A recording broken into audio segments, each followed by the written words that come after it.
Kan? Berbanding umat-umat yang terdahulu, adalah banyak ni, ada banyak ni, tapi tengok kepada umat Nabi Muhammad SAW, terlalu banyak dan Nabi berbangga. Jadi tujuan perkahwinan untuk salah satu membanggakan Nabi sendiri.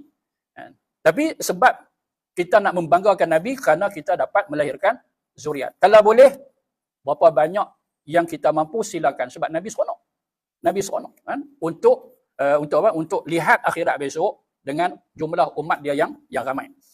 Jadi kerana kalau tengok pada hadis ini, dan kita kait dengan ayat Quran tadi, maka bagaimana nak banyakkan zuriat, nak ramaikan anak kalau tak kahwin lebih? Kan? Kalau tak kahwin lebih daripada seorang. Kan? Apatah lagi kalau perkahwinan pertama tidak mendapat zuriat. Jangan salahkan sahabat. Bertenang dulu. Kadang-kadang Allah Ta'ala uji. Uji tak dapat. 5 tahun kahwin tak dapat. Tak. Ada sahabat saya 10 tahun